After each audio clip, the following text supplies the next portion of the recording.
Dan salam sejahtera. Alhamdulillah nahmaduhu wa nusalli ala rasulil karim.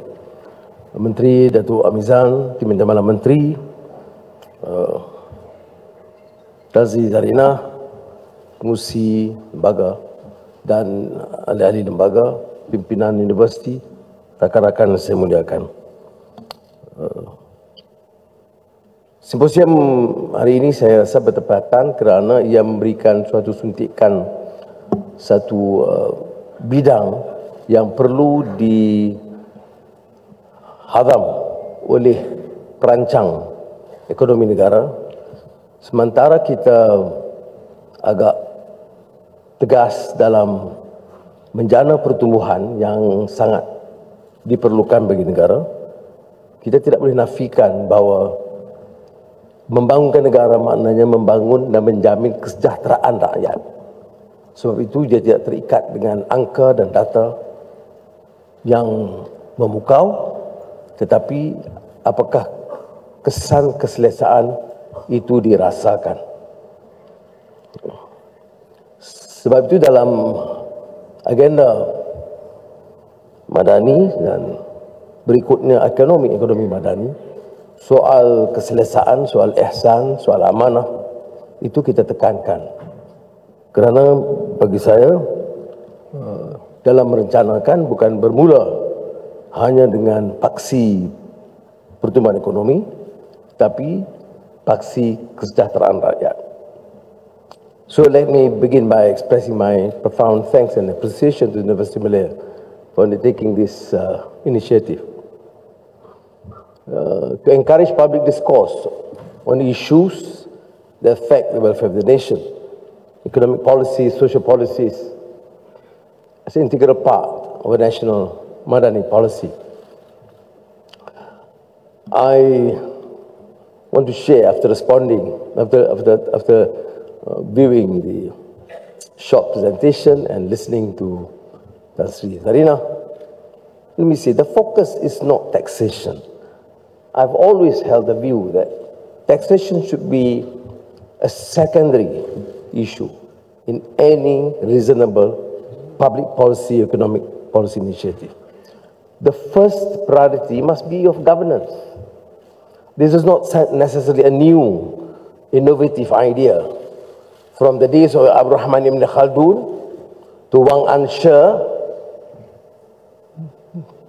the new Confucianist in China, always asserted that we must begin with the issue of governance, whether we can ensure that there is no unnecessary leakages, absconding of public wealth,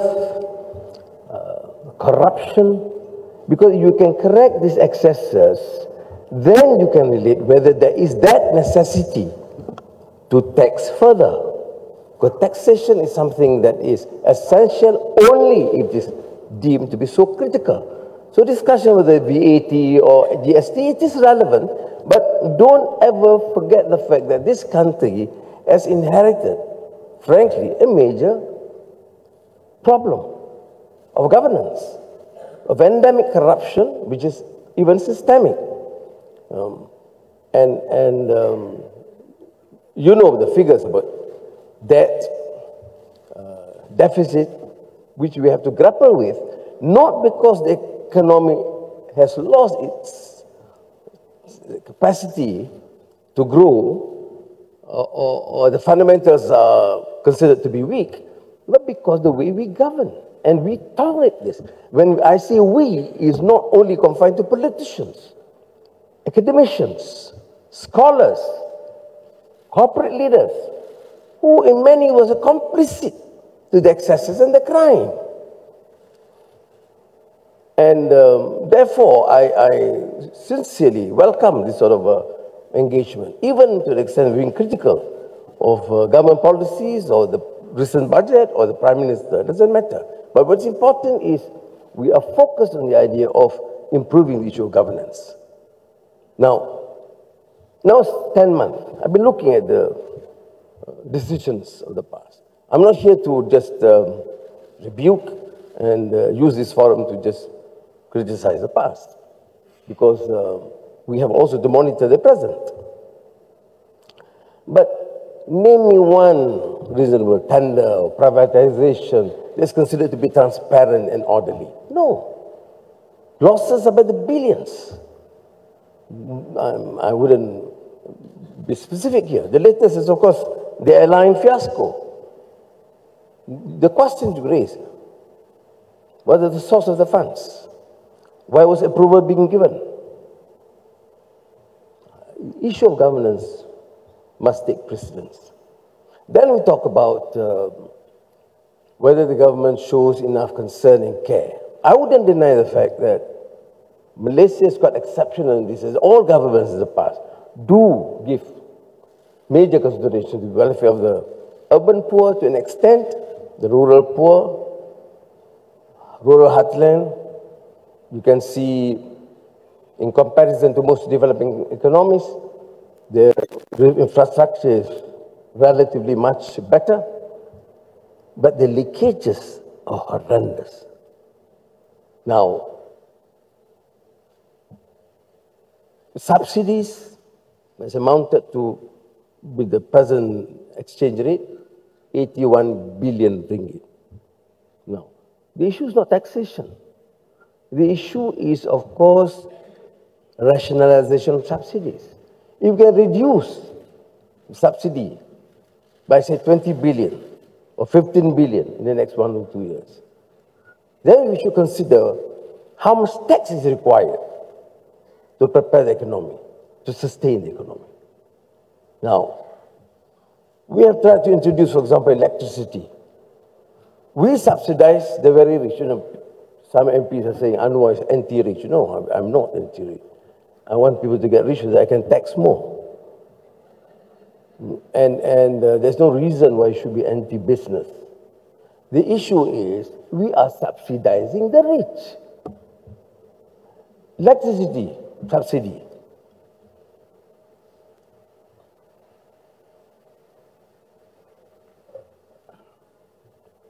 Electricity subsidy. Okay. We have decided to stop subsidy or for the very rich. So there's a decision taken early this year, and without affecting 90% of the population, the top 10%, using 50% of the subsidy, or close to 50%. How much can we save? 4.6 billion ringgit from electricity subsidy. So it's a faulty, fraudulent manner in deciding, in the name of helping the poor and the rakyat, it benefits the few. Now, of course, the rakyat benefit, so they're all happy. And the moment we talk about subsidy rationalization, they get worried. And of course, desperate politicians will use this. That, you know, in this Madani government, they have decided to withdraw the subsidy. We do not withdraw the subsidy. How much did we save? Let's say around 4 billion. Tabung Haji. You realize that Tabung Haji is a policy to subsidize every Hujjaj, person who's going to Hajj. You can be a millionaire, billionaire. The policy is to subsidize. So I say, if you can afford to go to Hajj, by all means, go. But don't expect the government to subsidize. Tabung Haji will facilitate the arrangements, make it easy for you. And come back with mabruran wa sa'i mashkuran wa tijaratan lan tabur. Khalas. But don't expect the government to subsidize. The government will continue to subsidize, if need be, for the poor who judge, the farmers, civil servants, whatever, who wants to go, including professors. But we don't need to subsidize the rich. So this policy has at least reduced the problem. So I think, and now we are considering, I was discussing with Amizan, first we have this tax on sugar products, all these sweet drinks, etc. We made very clear. Okay? Number one, it's not a necessity, except this sort of PICC and some five-star hotels. Secondly, whatever is accrued from there will not take it to the treasury, will allocate purely for medical, diabetic, and treatment of sugar-related diseases. Fair. So we are considering something small. Now, what if such policies, like the recent measures, what if they say would impact the poor in a way? I would try, at least in this first few years, until the threshold is higher, not to impose unnecessary difficulty to the poor. Now, if, assuming that we find evidence that is impacting adversely the livelihood of the poor, then we can increase the suntikan STR, Rahmah, directly. Instead of giving this blanket subsidy that benefit everyone, including those who are not qualified to receive the subsidy. We are considering, for example, petroleum subsidy rationalization, which is certainly not tenable, the amount of subsidy. Of course, I've been criticized, you see, because of my speeches in 2008. People like me, my speeches in the 70s are being quoted. I was in New York many years ago, then one of the audience asked me a question, said, in 1972, I can't recall what I said in 1972, you are an Islamic firebrand, you wanted to do this and that. And I said, thank you very much. You seem to take me very seriously even when I was 16. So anyway, in 2008, I did say that the price of petroleum at that time was high because the price of petrol in oil-producing countries are substantially lower than that of Malaysia. In Saudi Arabia, it was 50 cents at that time. And that was 2008, when keadilan, DAP, and PAS in Pakatan Rakyat. Now, the price of petrol in Saudi is 285, and ours about 205. And we are the lowest in the region, and the amount of subsidy is huge. So, okay, I have to, of course, be pragmatic and revise these views. But I think based on available data and the present challenges, to continue to provide subsidy petrol is untenable. We provide subsidy for everyone, the richest in the country and the poorest. Of course, the poorest will not have cars, so they get barely minimum or hardly anything. And including 3.5 million foreigners and huge smuggling across the border because the price of petroleum in neighboring countries are much higher. So we have a problem. How do we then deal with it? Do we need, therefore, to reduce subsidy? Yes. But will that be an impact to the rakyat generally? Yes. Now, how do we deal with that? I think, again, for now, we're thinking of some sort of increase, a possible small increase to this STR Rahmah, so that the rakyat will realize that there is amount given to them in lieu of the slight increase in the price of petroleum. But these are issues that I think you can provide an input, but what is important is subsidy rationalization, what we term as penyasaran subsidi, is critical. Because through that, then you pass on. But still, the fundamental issue to my mind is still governance. You reduce subsidy, you get revenue, You get leaders amassing wealth, using positions as Prime Minister or Minister of Finance to enrich his families and cronies, then we're back to square one. So whatever policy we embark upon, to me, very fundamental for a country to ensure that there is that focus on the issue of governance. I've taken a very strong stance on this, uncompromising, and it's caused a lot of problems and issues and challenges.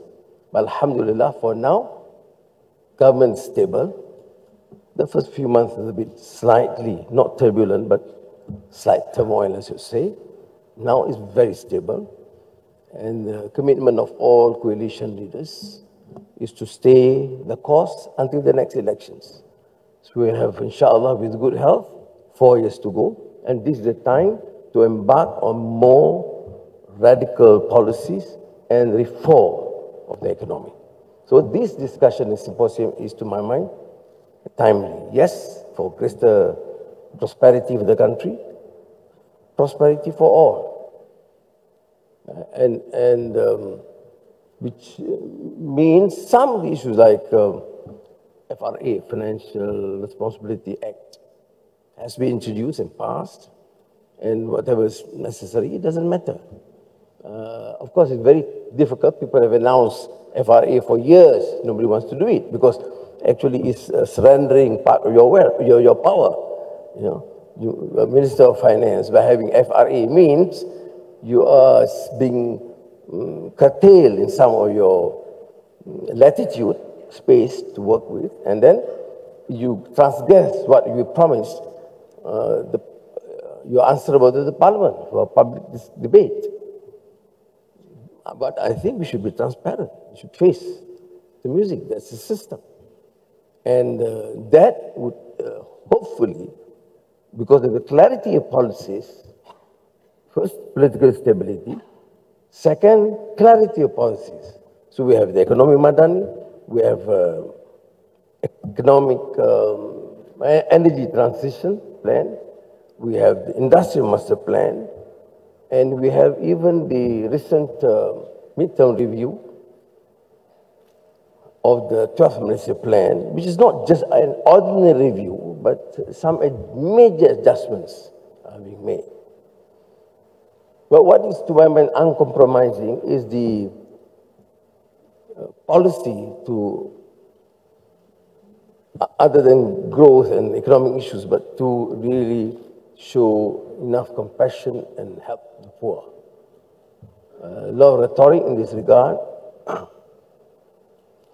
and a lot has been done. But again, even for the poor, the leakages is unbelievable.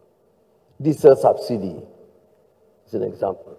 You look at the budget speech, I was giving example, for example, we had diesel subsidy, right? Then prior to COVID, a certain amount, I can't recall rightly. Then after COVID, the requirement for diesel shot up. But the actual need in terms of the increased number of public vehicles requiring diesel has not increased that far, which means billions are lost through leakages, the selling offshore or through the border smuggling. But the rationale is helping the poor. Now, if we can save a few billion in every single direction, I don't know, we estimated initially to get at least 6 billion this year and probably 15 billion reduction next year. Then we should really look at the whole idea of what to tax or not to tax. That's why I said in our discourse or deliberations, that comes second. The academics, economists, and politicians and parliamentarians should focus on the issue of governance. That the government must be clear, determined to stop the excesses. And I think if the excesses being stopped, the wastage, we can save billions. We have this annual Auditor General's report. And you'll be surprised, from the time I was finance minister the first time around till now, we still have the same sort of a criticism. A clock that costs 400 ringgit may cost 4,000 on record. Okay? And these issues, if you can address, I believe will be in the right course. There's a greater awareness, and universities can take the lead in continuing this public discourse. And I humbly would submit that I stand to be corrected. I don't have all the perfect answers. I'll make adjustments along the way, as long as you don't adjust corruption and abuse of power. Otherwise, I'm very confident, looking at the attention that we have from the investors in the last few months. It's phenomenal. The German Infineon, for example, when they decided to invest, the largest single investment expansion outside Germany, 5 billion euros. They had 4 choices, attractive incentive by other countries, but he decided Malaysia. But I was particularly interested in this because it is now the front end of the microchip. It's no longer the back end. So Malaysia has come not only the capacity or ability to attract investments, but attract investments at the higher plane of the front end. It's 5 billion euros. Similarly with Geely.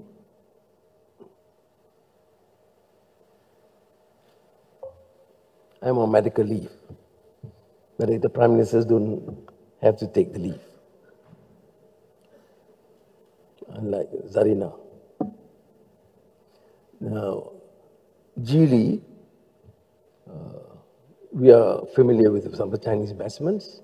There were criticisms in the past, but this time around, they've embarked on huge investments, the latest state of the art in the automotive industry, with Center of Excellence in the university. And we make these conditions and impose these conditions, unlike just like production house. The latest discussion with BlackBerry on the cybersecurity conditions. Either you have a Center of Excellence here or no talk. So I think in the scheme of things, to proceed and propel the country, if you talk about prosperity, of course, you need economic growth and investments. That's why our aggressive stance insofar as attracting foreign direct investments is still critical. But then we have to be more selective. We must make sure that our people are trained. With Elon Musk, with Geely, with Infineon, with with BlackBerry, what is the assessment of our capacity, our professionals? And I must thank the university leadership because they have done reasonably well. Without exception, all of them say, no, you have good professionals. We are happy with the engineers. We're happy your IT graduates. I said, is that all? Well, there's something lacking. The niche, the final end is not there. So I think we must take that criticism. I'm not exaggerating, no exception. Every one of them I talked to did give positive reviews of our graduates in all fields and disciplines. But without exception, even my discussion recently at the Sheikh Zayed Artificial Intelligence University in Abu Dhabi, without exception, they say that what we lack is that niche that need to be given for the input. I've discussed this with the Minister of Higher Education, and we will, try and secure more funds to fit this end. So the Faculty of Artificial Intelligence that we just set up, or intend to set up in UTM, for example, with those by University of Malaya, I will give priority, of course. I'm from there. So I wanted to give University of Malaya, but they said Prime Minister should not be biased. So we start with UTM. That was my suggestion, by the way, because I thought that we must at least initiate it. We can start with the university, but I think with the faculty, and probably some other universities must start either departments or faculties. It's an example because all of them in their assessment told me directly that you have this sort of a graduate with such discipline which is unrivaled. In most countries they have. And I'm very proud of that fact. But we need to give that additional input, which means there's might be synergy between the university and the private sector. So sekali lagi terima kasih. Wassalamualaikum warahmatullahi wabarakatuh.